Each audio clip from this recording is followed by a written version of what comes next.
Good morning, Amber. Welcome to the podcast. I'm super excited to have you on this morning. I'm thrilled to be here. Thank you for having me. Absolutely. So I always like everybody to start off by just sharing a little bit about yourself and how you got into the dental field. Sure. So I have been in the dental field as a dental hygienist for 13 years, but I fell in love with dental hygiene in sixth grade science class. Oh, So it I was love sixth that. grade science class. We were talking about how teeth were developed, and it was that moment that I knew I wanted to get into the dental field. I wasn't quite sure if it was dental hygiene or dentistry, but for me, my path, I started with dental hygiene. And we had a family friend who was a single mom. My mom was also a single mom. And I watched my mom work three jobs and her mom work one. And there was just a huge difference in lifestyle where for me in childhood, we really struggled. We rolled quarters for cereal. And I saw how this other mom was able to make ends meet much more easily. So my mom was fabulous and really made sure that I chose a profession that I loved. And the biggest thing for her was not necessarily finding something with a ton of money, but more of what would I be excited to do every day. And her biggest thing was make sure you go to college because no one in the family had ever gone to college prior to me. So I have absolutely loved this career. And the reason why I kind of diversified outside of clinical hygiene and do what I do now, which is international lecturing, I own my own consulting company. I still practice part time. And then I've built a membership and community called Thrive in the App and a certification called the Functional Dental Hygienist. And the reason I diversified is because I started dental hygiene with carpal tunnel. So Oh, my yeah. first day on the clinic floor, after you know how it is to get into hygiene school, it is such a challenge. There's, hundreds of girls trying to get in or men trying Yep. to get into the program. And they picked, I believe my class was 30 of us, 30, maybe 35. We didn't graduate at that number, of course, but the first day on the clinical floor, the first year instructor looked at my medical history and she was like, "You had a cortisone shot?" And I said, "Yeah." And she said, "This is your dominant hand. This is your scalar hand." And I was like, "Yeah." And she was like, "Why are you here? You shouldn't do this." And I was like, "I was made to do this." And she was like, "Okay, who are you? You're a little feisty little French Canadian here." So the amazing thing was that same professor and hygiene school was a struggle for me. I hated hygiene school. I had undiagnosed learning disabilities that I struggled through. So it was really this passion and this opportunity to help people that kept me going. hmm And knowing that we had a family friend again who had been doing it for years and loved it. And I had shadowed her. I'd worked as a dental assistant through high school. So I really knew and I was surrounded by amazing hygienists who were practicing at their full scope, who loved it for years and years. And I knew that I could create a long-term success. And it might look different than a traditional role, but that's why I diversified. Mhm. That's incredible. And I love that you knew so young you wanted to be a hygienist. I was kind of the same way. Not Mine was random. Like I just loved going to get my teeth cleaned when I was a kid. So like at age 7, I was like, I'm going to be a dental hygienist. I have to stop drinking soda because I got cavities in my baby teeth very easily. So I stopped drinking soda that same day. And I literally, like, I rarely ever drink soda now. But everybody's next question is always like, oh my God, you must have loved your dental hygienist as a kid. And to be honest, the dental hygienist that I had, I liked my brother's, but the one I had, she was honestly kind of rude to me. And she also she had to have been a smoker because she had this wicked cough that she would constantly hack in your face. And then when I went to hygiene school, you see your dental hygienist, I mean, typically as a kid, twice a year. And I told her I was going to, the Forsyth program. And she's like, well, you really like need to make sure that you're committed and you study and like you can't just like go out and party. And I'm like, you see me twice a year. Do I exude party girl? Like, I'm a little bit confused here. Like, what is going on? So screw you. So every time I went back for my cleaning, I'd be like, yep, got A in this and A in that and A in that. And I love it. And it's fabulous. So I didn't have that experience with my hygienist, but I always loved, we had family friends as well that were registered dental hygienists. And when I was older and really considering it as a career, I went to study them or shadow them. And I just fell in love with it. I mean, I just like to make people smile anyways. So then to be able to also have that as part of your profession is making people happy with their smile. Um, I loved dental hygiene, and I still miss practicing clinical hygiene. I always consider going back to my old dental practice, which I loved working at, just a day a week, just for fun, just for ha-has. Sometimes I'm like, Dr. Don, you don't even have to pay me. I just want to come hang out with you guys. You should. And there's always so many offices, even if it's one day here or there, temping, or even one day a month. I mean, my favorite part of the week is when I'm clinical. This week I was Tuesday and Thursday. Sometimes it's 2 times a week, sometimes it's one. But that one day refuels and reminds me of like why I'm doing this. And it makes everything else on the corporate side of things and the contracts and when you're so many times that hygienists think that this other side is easier, and it's not. You're not guaranteed money. It's a constant hustle. You're either on a trip, prepping for a trip, recovering from a trip. Mhm. And the clinical portion makes me remember why I started and to see those patients switch with their home care. And, your story is unique where you were high risk as a child patient, and you have to wonder what was the root cause of that Mhm. because so many parents, and that's why I love the work you do, so many parents are in this exhausted situation of floss, brush, rinse. My kid's not getting better. They have stainless steel crowns. I'm brushing every night. I don't understand. But Mhm. are we looking if they're mouth breathing? Are we looking if their sleep's recovering? And then what is the pH of the drinks that they're enjoying? And do they have some sort of xerostomia? Are they on prescription medication? So this is where it gets really fun to be able to take somebody, and I love that you've built this brand where you can go back and be like, ha, look at which is funny because at the end of the day, you were never in competition with that provider. You will never be because you're totally different in your approach to not only patient care, but also your values. Mhm. And you would never, I mean, you've never ever in a million years would exude party girl to me, number one. And number two, even if my patient did, there's different ways that you can say that without being so offensive and Nasty. Yeah, yeah, totally. yeah. Totally. I totally agree with that. So tell us a little bit about like the backstory of Thrive in the app. How did that come to Yeah. be born? Yeah. So I started, how it came to be is I started lecturing in 2017, and I've had amazing opportunities. I've been with RDH Magazine for 7 years and a few months now. And one of the most amazing things about being involved at the corporate side is to have this diversity and to hear what other corporate sponsors are concerned about or what dentists are concerned about when they are looking to hire people. What are the trends in the industry? What are the struggles? Where do we want to go? And what are all the obstacles that are preventing us to get there? And for me, I always love to identify the problem and then provide the solutions. So one huge thing that I was seeing in 2020 was seeing this mass exodus of hygienists. 1 in 12 hygienists left the industry during that time. And I started to look at conversations on social media and what was happening. And frankly, these hygienists were jaded. Mhm. They were jaded, they were burnt out, and they said they hated dental hygiene, but it wasn't actually the clinical work of hygiene. It was all of the things around it. It was the environments. And then as I started to question and follow up on these Facebook forums, a lot of times I'm a silent watcher because once you say something on Facebook, you become a target, Yep. which I learned very quickly. But the interesting thing was it wasn't the actual job. It was oh, my boss doesn't respect me. Well, why don't they respect you? Have you laid down that foundation where there can be open communication? Is there accountability from the leadership end to the clinician end? What does are you getting, well, I don't have new instruments. Have you asked for new instruments? What's your instrument budget? How do you leverage your production?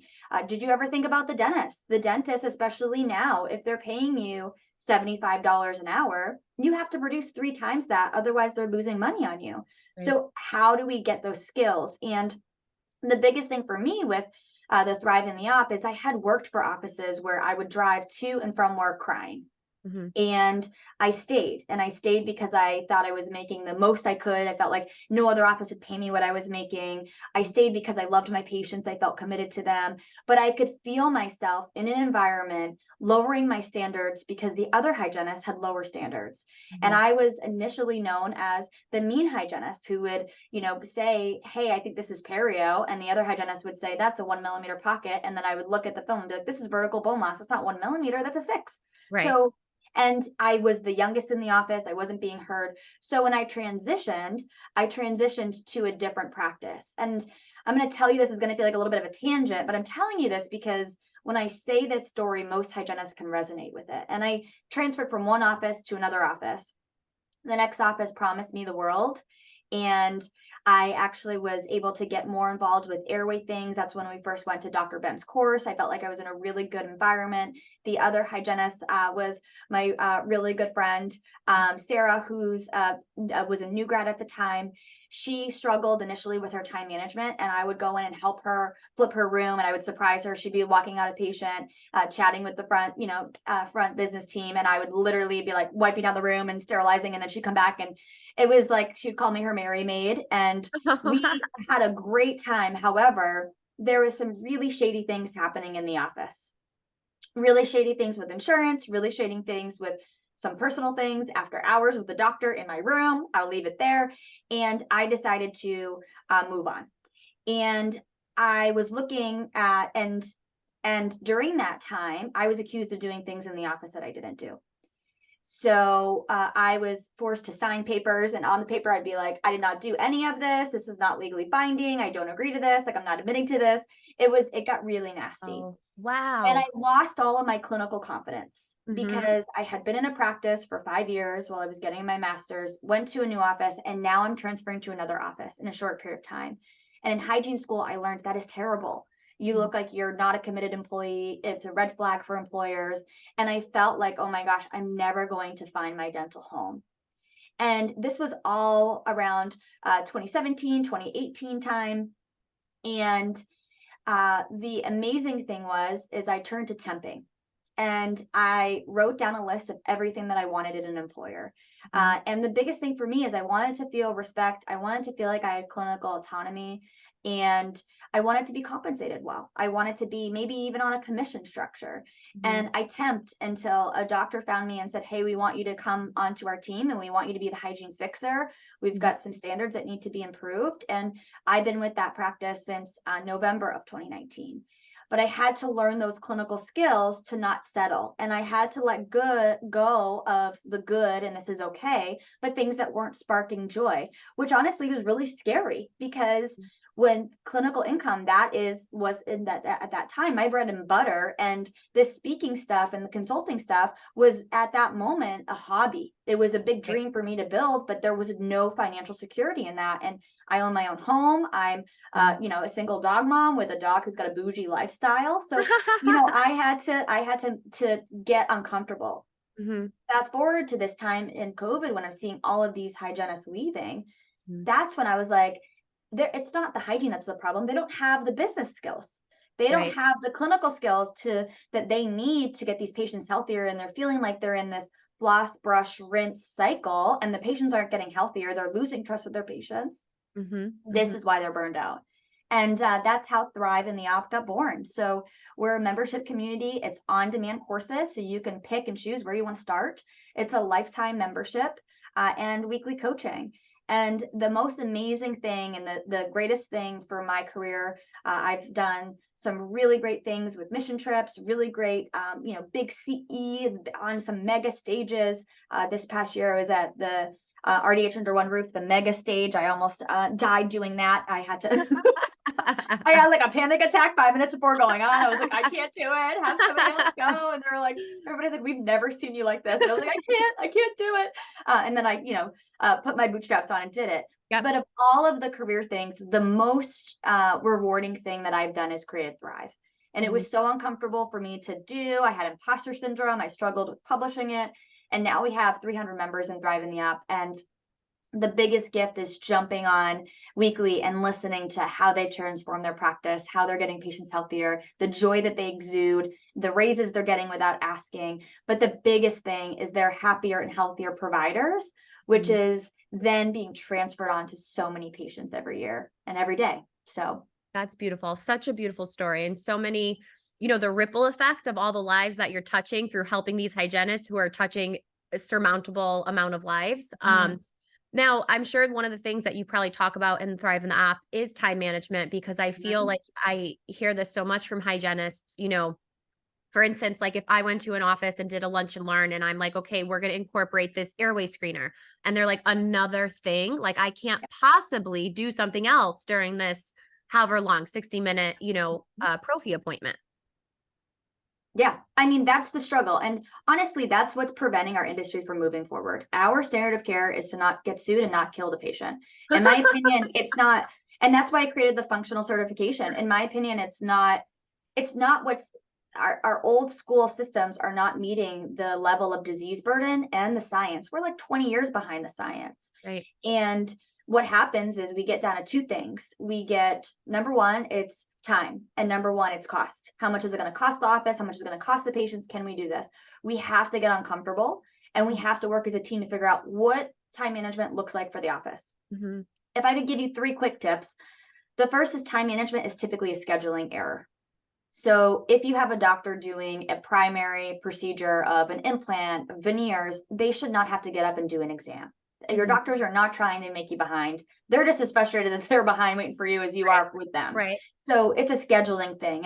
And how do you outline your schedule? It's also schedule diversity.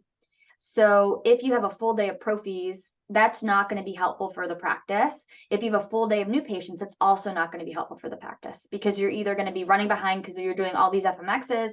You need to have a schedule that is fluid, where the production is more sound and it's more predictable.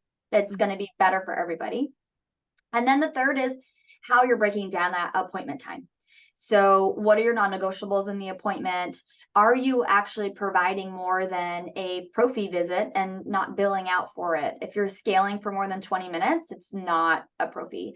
And there's, this is where coding comes in, and we cover all of that in Thrive. So we have guest speakers who are coding experts who come in. Last night, we just had Kathy Forbes, and we review what to bill when, and we create really high producers, but it's never because we're making up disease or selling something that patient doesn't need. I think most consultants are also going to be quick to push fluoride treatments on everybody and say the easiest thing to do is a fluoride varnish, and fluoride varnish does not fix an airway issue. Mm-hmm. And that's my biggest thing now. I'm not saying that I'm an airway expert by any means, but what I am saying is I've done some advanced courses, been mentored by amazing professionals like Dr. Ben, Lauren Gates, even Dr. Whit Wilkerson. And now that I know what I know, I can't unsee it. Mm-hmm. So I'm not normalizing when a patient comes in and has wear on their teeth and saying, you simply need a night guard. I'm looking if there's a scallop tongue and saying, all right, let's do a quick Malin-Patty score right after my oral cancer screening. Mm-hmm. You have a Malin-Patty score of a 4. Let's see if there's other areas of evidence of disease in your mouth. And here's I would recommend a sleep test at home, or I'd recommend that you bring this up with your PCP and go to and see an ENT, and maybe do a sleep test. But I need you to help to we need to partner on this and figure this out, because if you're mouth breathing, you're going to have a greater risk of disease, etc. Now, what's the difference between your Thrive and the Thrive and the Op is a certification as well, correct? Yes, so Thrive in the Op is for CE. So you can get CE with Thrive, which is great. And then the certification is different for functional. So the functional hygiene certification is a trademarked certification. And what we do is we do the hands-on. So we have, right now we're working on a big project where you're going to be able to come and do hands-on lectures as well as on demand. But you're choosing your certification, which is really fun. So it's similar to a hygiene degree, where it's a higher advanced certification where you're going to learn, and there's going to be certain things that are non-negotiable. So you have to learn salivary testing, you have to learn subdigital decontamination, but it's also not going to be with just one thing, because we want you to have your eyes open to, okay, here are the benefits of erythritol. Here's the benefits of a glycine powder. Here's what it looks like to detoxify subgingival with an air polisher versus here's a gel.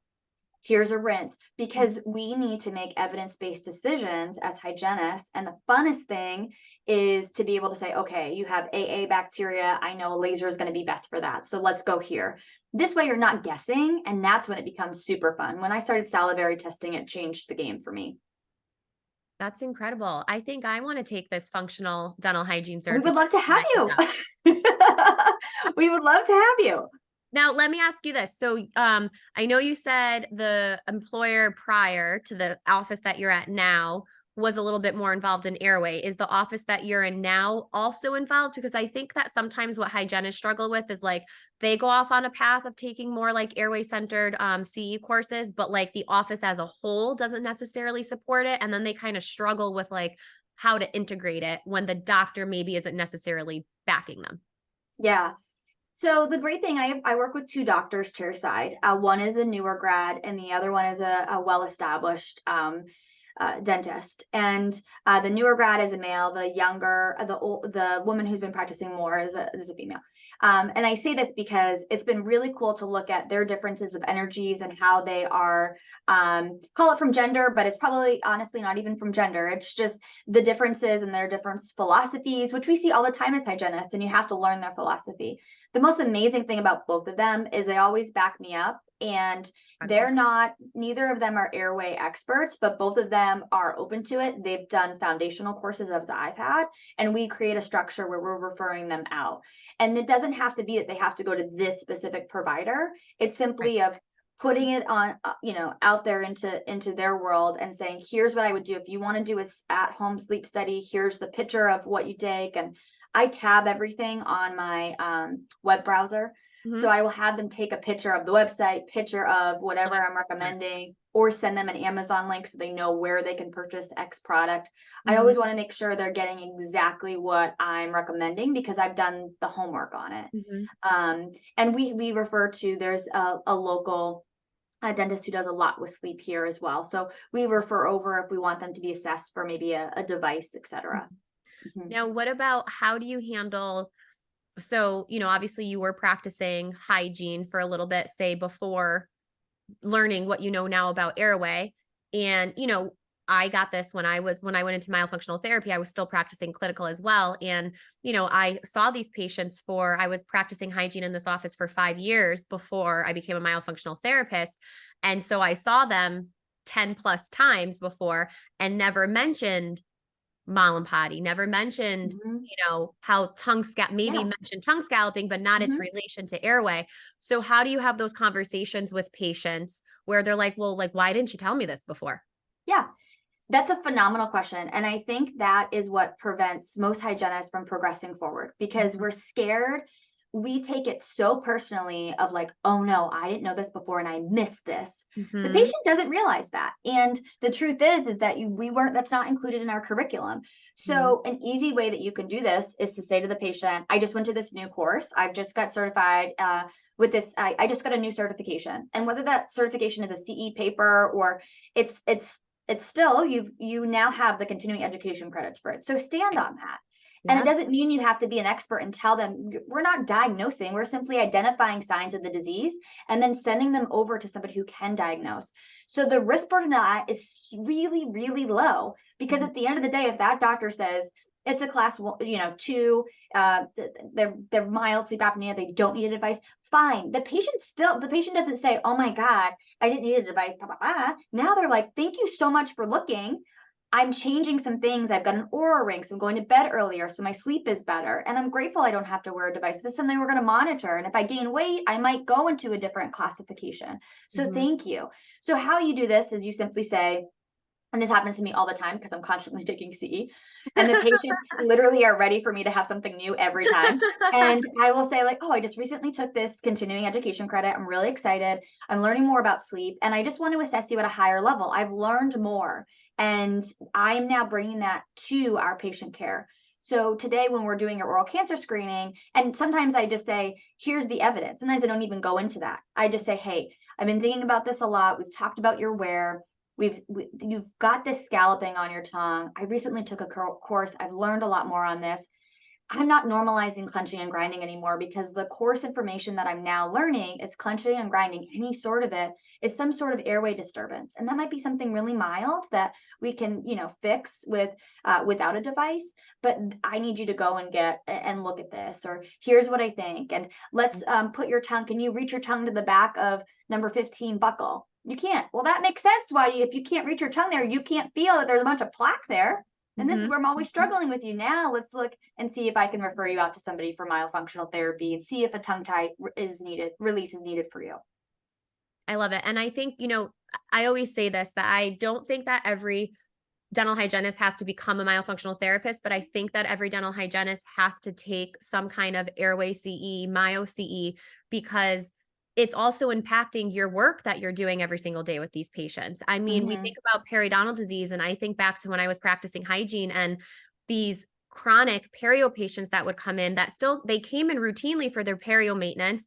They didn't have those high risk factors anymore. They're doing literally everything they should, but they're still bruxing, and Yes. nobody's asking about sleep, and nobody's taking into consideration what this what the forces are doing to the periodontium. Hmm. So we can't ignore airway if we want our patients to be successful in literally 100%. any dental treatment plan. Any dental treatment plan, and especially with when we look at soft tissue. Like, Mhm. and we are supposed to be the expert in soft tissue. And I Mhm. can't tell you how many times I've worked with patients where they come in and that upper anterior canine to canine is red, red, red, and other hygienists are like, I don't know, I can't heal it. And I'm looking at them and they're mouth breathing, and I'm like, Mhm. well, it's never going to heal if they're constantly sucking up the Yeah. oxygen through their oral cavity. Like, of course.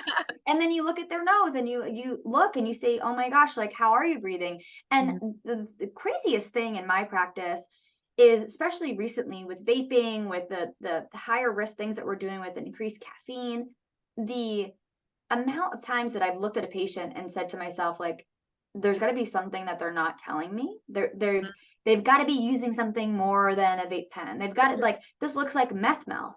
Right. It's the advance of it is usually coupled with that mouth breathing. Mhm. And I have one patient in particular who's always struggled with tooth decay. It's been normalized for him. We've stabilized him, Mhm. which is fabulous. But Mhm. it came through mouth. Like, I'm like, you need to learn how to breathe through your nose. Yep. You need some nasal hygiene. You need to go and figure out, do you have a deviated septum? He's, a police officer who's working crazy hours. I'm like, when Mhm. you wake up from your nap, is your mouth dry? Do you go to Right. sleep? He's like, I don't snore. I'm like, I need you to look at this. And then, of course, oh, I didn't think I snored, but my girlfriend said I did. And then I went and got the sleep study. I'm a 4. Like, now I'm on a device. I'm using the gel that you told me to use in the mouth before I put the device in. And that's when the burnout reduces and you're excited to go to work because you're changing lives, you're saving lives. We're not meant to be a fluff and buff. Let's figure out how many hygiene appointments we can squish in a day. If Mhm. anything, we need more time. We need at least a 90-minute appointment for a new patient. Mhm. And you know what? There's great technologies out there with softwares, and I have seen assisted hygiene work really well. Not accelerated hygiene, where you're fitting 14 patients in a day and you are reducing the quality of care, but assisted hygiene, where you're working with an assistant. And Mhm. maybe that assistant can help you do an intraoral scan, and then you, as a hygienist, can make the recommendations. It's a partnership. And I'm really excited to see where the industry goes. I think there's a lot of opportunity for that with Myo. And I agree, not every hygienist needs to be Myo certified, but that's the beauty in this. Mhm. There's going to be hygienists who are excited about different things. For me, I love perio, so I'm Yep. going to be excited about it. Do I love going in that deep pocket and scaling it? Sometimes, depending on the pocket, depending on the patient, right? Depending on what I'm using. If I have an air Mhm. polisher and I'm like in there, Yep. yeah. But if I have dull instruments, heck no. Right. But what I love is taking a patient who thinks that they'll always have tooth decay or always have gum disease, and they have it because their patient had it, and or their parents had it rather, Mhm. and they're so distraught. They've Mhm. lost all of their power. They feel like it's inevitable. Changing their mindset, putting them in control of their risk factors, and watching them become empowered, and then watching them come in with a smile on their face, and then allowing me to now be their long care preventative provider, where I have time to talk about the lesion along their hairline that I'm concerned that they need to go and see a dermatologist. I have time to hold a patient's hand and cry with them because they lost their dog. I have Mhm. time to actually make a change in that patient's overall health and not just their teeth and gums. And that's when it becomes super fun. And that's honestly why I created Thrive in the app. We as hygienists have the ability to create our destiny of who we work for, when we work for them, when we have the right skills and we know how to let go of that, this is good, to great. And I've seen that happen no matter what the member's zip code is. We even have one member in Nebraska who's now Oh, working. so cool. She's myofunctional. She's working in Mhm. a root cause practice. Awesome. Such a beautiful thing. So if people want to learn more about this, where can they find out more information? How can they Mhm. contact you? Yeah. So the best way to contact me if you have questions and you want to kind of chat it out is through Instagram. Send me a voice memo. I'll voice memo you right back. And that is at Amber Auger RDH. If you want to email, it's the same, Amber Auger RDH at Gmail. And then I have a very comprehensive website that you can go through and click and learn more about Thrive. We have amazing resources. We have a over 300-page perio workbook teaching you how to implement everything from salivary testing to, we also have resources, chairside guides that are laminated with quick codes on them, resources of what product works where in the mouth. So really try to be all encompassing to support the integration. Absolutely incredible. And we'll make sure that we link your handles, your website into the show notes so that you guys have that to reach out to Amber. Amber, thank you so much for taking the time to come on and chat with me. Is there anything that you want to leave the listeners with before we wrap up? I do. And that is, I want to leave the listeners with, and I might get emotional, of It's welcome. telling them how proud I am of them of continuing on when 1 in 12 hygienists left, and reminding them that, people look at you and the amazing marketing you're doing, the work that you're doing. And Brittany, you are saving lives every day. And you're changing the lives of these kids and their parents with your work. And that can be done in any practice, Mhm. any practice. And oftentimes, what it takes is the one hygienist who says, you know what? I know that everybody's concerned about fitting this in their hour. I'm going to try it. I'm going to try it. I'm going to go on. I'm going to start with the airway screenings. I'm going to start doing X, Y, and Z. And let me test it. Let me beta test it in this room. And I'm here to help you with any integration for everybody listening, whether that is through Thrive in the Op, whether that's through the functional hygiene certification. I'm here to long-term, God willing, to make sure that we level up and that we don't succumb to these models of having 18 patients a day, burning out, and reducing the quality of care. We're here to improve it. And I want to thank you, Brittany, for staying committed to that and being a pioneer in the myo space. Well, thank you, Amber. Thank you so much. This was wonderful. Everybody go follow Amber, check out her Thrive in the Op, check out the functional dental hygiene certification. I'm definitely going to. Here's to saving more lives and changing more lives, one hygienist at a time. Yes, together. Together. Yes.